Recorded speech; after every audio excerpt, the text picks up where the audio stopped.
नमस्कार, आईच्या किचन मध्ये स्वागत। आज दाखवत आहे दिवाळी करता झटपट होणारे लाडू। डेसिकेटेड कोकोनट घेतलेला आहे, हे भाजून घेतलेला आहे।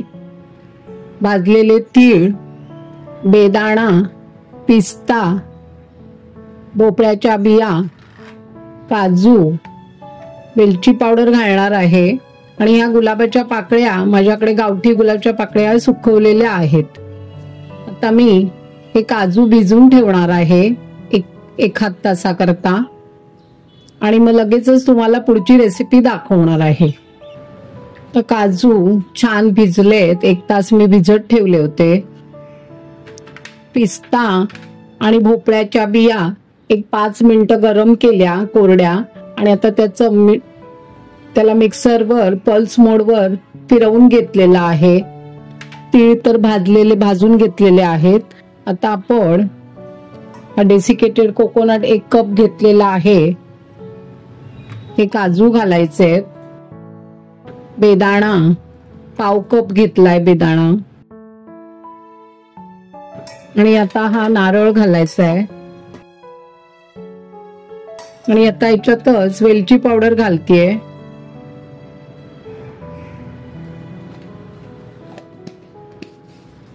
आणि आता हे मिक्सरला फिरवून घ्यायचंय आपल्याला। काजूच्या उलसरपणा, बेदाण्याच्या उलसरपणामुळे छान बाइंडिंग एकत्र येईल। तर मी हे वाटून घेते।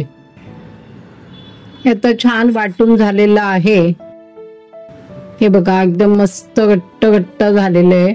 तर छान आपण ह्याचे लाडू करून घ्यायचे, छोटे छोटे। दाखवते मी तुम्हाला कसे करायचे काय ते। आता हे छान वाटून तयार झालेलं आहे।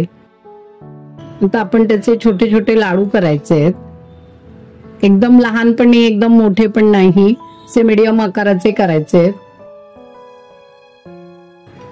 त्यांना लाडू खायची इच्छा आहे पण करता येत नाही, म्हणजे आपले नोकरी ऑफिसचं टायमिंग हे ते वेगवेगळं जमत नाही, विकतचे पण आणायचे नसतात। ते हे असं करायचं, ते असे पटकन तुम्ही घरी करू शकता। तर आपण हे एक पिस्त्यामध्ये असं रोल करायचं, त्याला पिस्ता आणि बिया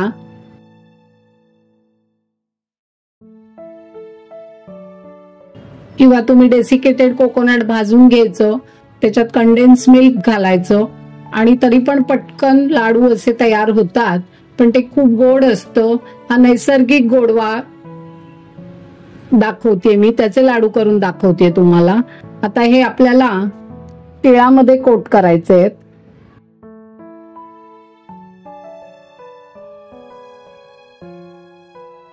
आणि आता हा तिसरा डेसिकेटेड कोकोनट आहे, त्याच्यात गुलाबाच्या पाकळ्या घातलेल्या आहेत। आता त्याच्यात कोट करायचं आहे आपल्याला।